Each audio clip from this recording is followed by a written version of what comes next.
Hi! Welcome to Suman TV. Digestion. So, ఈ digestive problems ఇటీవల కాలంలో చాలా మందిలో ఇది చాలా కామన్ ప్రాబ్లమ్ అయిపోయింది. వయసుతో కూడా ఎలాంటి సంబంధం లేదు. సో, చిన్న పిల్లల దగ్గర నుంచి కూడా పెద్దవాళ్ళ వరకు ప్రతి ఒక్కరు ఈ డైజెషన్ ప్రాబ్లమ్ ఫేస్ చేస్తూ పొద్దున్న లేవగానే రకరకాల ఎక్స్‌పెరిమెంట్స్ చేస్తూ ఉంటున్నారు. కొంతమంది టాబ్లెట్స్ ఏసుకుంటారు. కొంతమంది ఇంటి చిట్కాలు పాటిస్తూ ఉంటారు. అప్పటికప్పుడు ఉపశమనంగా ఏం దొరుకుతుందో అది చేస్తున్నారు గానీ, పర్మనెంట్ క్యూర్ ఏంటి? సో, లాంగ్ టర్మ్‌లోని దీనివల్ల వచ్చే కాంప్లికేషన్స్ ఎలా ఉంటాయి? సో, యోగాతో ఈ డైజెషన్ ప్రాబ్లమ్స్‌ని ఎలా మనం క్యూర్ చేసుకోవచ్చు? ఈ వీడియోలో మనం మాట్లాడదాం. మనతో పాటు ఉన్నారు యోగా ఎక్స్‌పర్ట్ సాహితి గారు. హలో అండి. హాయ్ అండి. సో, డైజెషన్ ప్రాబ్లమ్ అనేది చాలా చిన్న ప్రాబ్లమ్‌గానే అందరూ చూస్తూ ఉంటారు. రైట్? హ్మ్. హ్మ్. సో, ఇప్పుడు మనకు అరగలేదు. ఏదో తిన్నాను అరగలేదులే అని అనుకుంటారు. ఈ క్షణానికి ఇది క్యూర్ అయిపోతే సరిపోతుంది అని. సో, రోజు చూద్దామని ఎవరో ఒకరు సజెస్ట్ చేస్తే ఏవో ఒక మెడిసిన్స్ యూజ్ చేస్తూ ఉంటారు. హ్మ్. బట్ ఈ డైజెషన్ ప్రాబ్లమ్‌తో లాంగ్ టర్మ్‌లో వచ్చే కాంప్లికేషన్స్ ఏంటి? అండ్ యోగాతో దీన్ని ఎలా తగ్గించుకోవచ్చు? చాలా మంచి క్వెషన్. చాలా అందరికి చాలా ఇష్టపడే క్వెషన్ యాక్చువల్లీ ఇది. డైజెషన్ ప్రాబ్లమ్స్ అంటే చాలా వచ్చేస్తాయి సుజిత గారు. ఇక్కడ బ్లోటింగ్ వస్తది, కాన్‌స్టిపేషన్ వస్తది, అసిడిటీ ప్రాబ్లమ్స్ వస్తాయి, బర్పింగ్స్ వస్తాయి. ఇట్లా రకరకాల గ్యాస్ ట్రబుల్స్ ఇలా అన్ని ప్రాబ్లమ్స్. మీరన్నట్టు చాలా చిన్నగా చూస్తారు. కానీ గట్ హెల్త్‌కి మనం బాగా ఎక్కువ ఇంపార్టెన్స్ ఇస్తాం. మోడర్న్ సైన్స్‌లో అయినా, ఆయుర్వేదాలో అయినా అవును. ఇక్కడ. ఇప్పుడు ఎస్పెషల్లీ యోగిక్ సైన్స్‌లో మనం మార్నింగ్ లేవగానే గంటలోపే మనకు మోషన్ క్లియర్ అయిపోవాలి. హ్మ్. గంటలోపు క్లియర్ అయిపోవాలి. హ్మ్. మీకు రోజంతా ఎన్ని సార్లు పోతున్నారు అనింది పక్కన పెట్టినా కూడా మనం లేచిన వెంటనే మనకు మోషన్ క్లియర్ అవ్వాలి. హ్మ్. అది ఒరిజినల్ పద్ధతి. అది హ్మ్. మంచి విషయం. హ్మ్. కానీ చాలామంది ఏంటంటే అసలు 2, 3 రోజులకి ఒకసారి మోషన్ ఎళ్ళడం గూడా నార్మల్ అనుకుంటున్నారు. హ్మ్. బ్లోటింగ్ నార్మల్ అనుకుంటున్నారు. హ్మ్. అసిడిటీ నార్మల్ అనుకుంటున్నారు. గ్యాస్ వస్తుంది తింటే పడట్లేదు నాకు నార్మల్ అనుకుంటున్నారు. కానీ అంటే అస్సలు ఇప్పుడు నార్మల్ ఉన్న కాదివి. డాక్టర్స్ కూడా ఏం చెప్తున్నారంటే, సో, 1 డే అవ్వట్లేదు, లేకపోతే 2 డేస్ అవ్వట్లేదు. కాన్‌స్టిపేషన్ అని వెంటనే మీరు దాన్ని డిసైడ్ చేయాల్సిన నెసెసిటీ లేదు. సో, హ్మ్. 3 డేస్‌కి ఒకసారి అయినా కూడా ఓకే అని అంటున్నారు. మరి ఎట్లా? మీరే చెప్పండి 3 డేస్‌కి ఒకసారి ఓకే అంటే మనము ఇప్పుడు డాక్టర్స్ చెప్పినప్పుడు మనం ఏమి అనలేకపోతుండొచ్చు కానీ బయటకి. మీరే చెప్పండి రోజుకొకసారన్నా ఎళ్ళకపోతే మనిషి ఎలా ఫీల్ తినేది అవుతాడు? కూడా తినేది మనకసలు మనం వంట పడదు. రోజుకొకసారి 3 రోజులకొకసారి మనం తిననప్పుడు హ్మ్. 3 రోజులకొకసారి ఎలా ఎళ్తాము? అదే. 3 రోజులకొకసారి మీరు తింటున్నారా? అప్పుడు 3 రోజులకొకసారి ఎళ్ళండి. కానీ రోజు 3 పూటలు, 4 పూటలు తింటూ గ్రైండర్ ఏమో ఆగదు కింద నుంచి ఎళ్ళను అంటే కానీ ఏది రావద్దు ఎగ్జాక్ట్‌లీ. అంటే ఎలా? సో, 100% మోషన్ క్లియర్ ఉంటే ఇప్పుడు మీరు చూడండి మోషన్ సాఫ్ లేనప్పుడు వాళ్ళకి రోజంతా దాని మీదే ఉంటది దృష్టి. అవును. ఏ చాలా పని మంది సరిగ్గా ఏ పని సరిగ్గా కాన్సంట్రేట్‌గా చేయలేం. అండ్ చేయలేరు. గట్ హెల్త్ అనేది చాలా ఇంపార్టెంట్ సుజిత గారు. ఎంత ఇంపార్టెంట్ అంటే ఇప్పుడు మోడర్న్ సైన్స్ చెప్తుంది. ఈ 50, 60 ఇయర్స్ నుంచి బాగా వచ్చింది గదా! Gut health. ఇట్లా లాస్ట్ ఇంకా 10, 15 ఇయర్స్ నుంచి దీని మీద కూడా రిసర్చ్‌లు ఎక్కువే. అవును. కానీ ఆయుర్వేద గానియండి, యోగా కానియండి 5000 ఇయర్స్ నుంచి చెప్తుంది. డైజెషన్ సరిగ్గా అవ్వకపోతే మూల కారణం అంటారు. హ్మ్. 96% ఆఫ్ ద ప్రాబ్లమ్స్ డైజెషన్ సరిగ్గా లేకపోవడం వల్లే వస్తాయి. యెస్. 96-97% ఆఫ్ ద ప్రాబ్లమ్స్ ఇక్కడ మనం మాట్లాడేది. హ్మ్. సో, అట్లాంటిదంటే ప్రతి problem and gut brain axis అంటారు. మీకు మోషన్ సరిగ్గా ఎళ్ళనప్పుడు మీకసలు అరగట్లేదు తినిందేదన్నా. మీరు చూడండి మీకు మైండ్ సరిగ్గా పని చేయదు. మనకు హెడేక్స్ అవును. ఒస్తాయి. ఫుడ్ సరిగ్గా అరగలేదా హెడేక్స్ ఎక్కువొస్తాయి. మైగ్రేన్ ఉన్న వాళ్ళకైతే చాలా ఇంకసలు అన్‌ఈజీగా ఎక్స్‌ట్రార్డినరీ అయిపోతది. ఉంటుంది. దేని మీద చాలా అనీజీగా కాన్సంట్రేట్ ఉంటది. చేయలేము. అవును. కాన్సంట్రేషన్ స్ట్రెస్ ఎక్కువవుతది. ఆలోచన విధానం మారుతది. At the end of the day బాడీలో అన్నీ ఇంటర్‌లింక్డ్. హ్మ్. మనం ఇక్కడిది ఇక్కడే చూస్తాం. ఇక్కడిది ఇక్కడ కాదు అన్నిటి మీద ఉంటనే ఉంటది ప్రభావము. యెస్. సో, ఫ్రీ అవ్వాలి. మోషన్ ఫ్రీ అవ్వాలి. అట్లా తిన్న ప్రతి దానికి బ్లోటింగ్ రాకూడదు.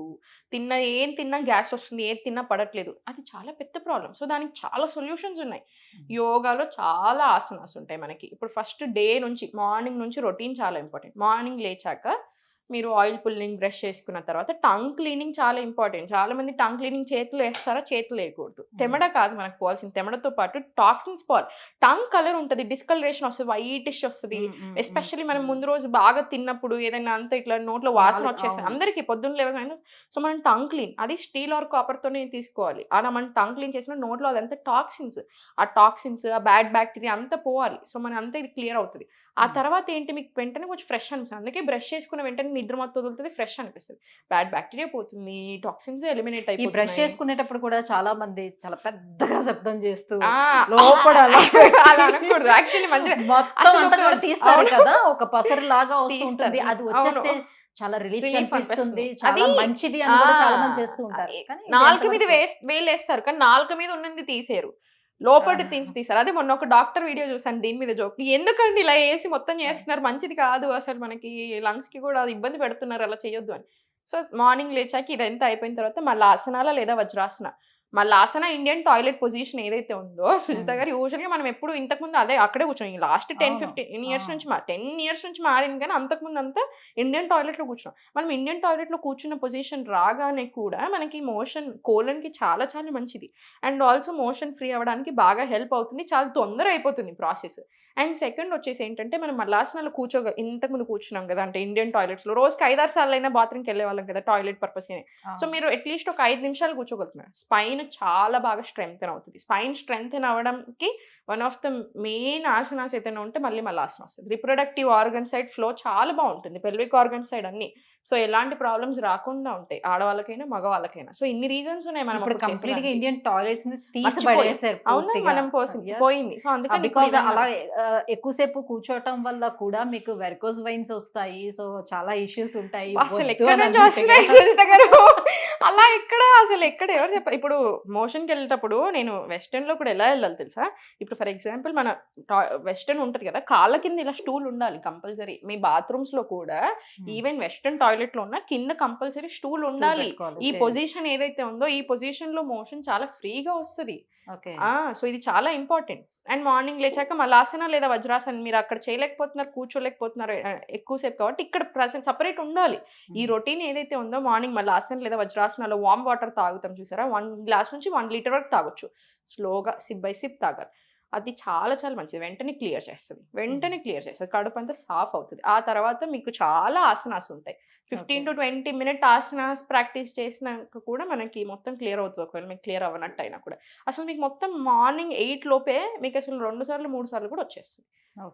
అంత బాగా క్లియర్ అవుతుంది. అండ్ ఇంకా కూడా మీకు క్లియర్ అవ్వట్లేదు, ఇంకా కొంచెం ముందు ప్రాబ్లం ఫుడ్. ఏం తింటున్నారో అబ్జర్వ్ చేసుకోండి. పప్పు నానబెట్టట్లేదు. ఇప్పుడు నేను ఈ వీడియో చేసినప్పుడు లాస్ట్ అసలు అది ఒక 10 మిలియన్ అలా పోయింది. అసలు అందరూ దాని కింద నాకు బయట కనిపించినప్పుడు కూడా మా అమ్మ ఫుడ్ పెట్టట్లేదండి మీ వల్ల అంటున్నారు. నేను నానబెట్టుకోమన్నానండి, తినొద్దన్నానని చెప్పానా? నేను నానబెట్టుకోవాలి అంటే మా అమ్మ ఫుడ్ అడగానే అది ఇంకా పప్పు నానలేదురా అమ్మాయి నానాలని చెప్పింది, సో మేము ఫుడ్డే పెట్టట్లేదు అని అందరూ నాకు గొడవ చేయడం స్టార్ట్ చేశారు. అసలు ఎంతమంది చెప్పారు అప్పుడు. సో డైరెక్ట్ గా ఉడకబెట్టుకోకూడదు, నానబెట్టాలి. కంపల్సరీ నానబెట్టుకోవాలి. ఏ పప్పు అయినా సరే, పెసర పప్పు అయినా సరే 2 నుంచి 4 గంటలు నానాలి. అప్పుడే మంచిది, డైజెషన్ సరిగ్గా అవుతుంది, అరగడానికి చాలా బాగా హెల్ప్ అవుతుంది. మీకు అయినా కూడా ఇంకా అది నానిన తర్వాత మీరు వండుకునేటప్పుడు పోస్ట్లో ఇంగు వేసుకోండి, అల్లం వేసుకోండి. మనకు ప్రాసెస్ ఉంది, జీలకర్ర వేసుకుంటున్నాం, ఇదంతా ఎందుకు సరిగ్గా అరగడానికి. వీటితో పాటు హర్బల్ టీ, CCF టీ అని ఒకటి ఉంటుంది, దాంట్లో ఒక ఇలాచి ముక్క వేసుకుంటాం. 500 ml వాటర్లో 1 స్పూను జీలకర్ర, ధనియాలు, సోంపు బాగా మరిగిస్తాం. 250 ml అవుతుంది, అది తీసుకుంటాం. అగైన్ ఇది మార్నింగ్ లేసాక చాలా మంచిది. ప్రూన్స్ నానబెట్టుకోవచ్చు, ద్రాక్షలు నానబెట్టుకోవచ్చు. ఎండు ద్రాక్షలు ఉంటాయి కదా, మనం తింటాం కదా, కిస్మిస్, raisins correct. So raisins soak చేసుకోవడం, అవి ఉబ్బుతాయి పెద్ద మార్నింగ్ లేసాక 5 to 6, చాలా చాలా మంచిది డైజెషన్ సరిగ్గా అవ్వడానికి. 1 స్పూన్ ఆవు నెయ్యి మనం తినే మీల్స్లో ఎక్స్ట్రాడినరీగా వర్కౌట్ అవుతుంది digestion. Ajwain tea, just ginger tea, ఇవన్నీ కూడా మనకు చాలా బాగా హెల్ప్ అవుతాయి డైజెషన్ కి.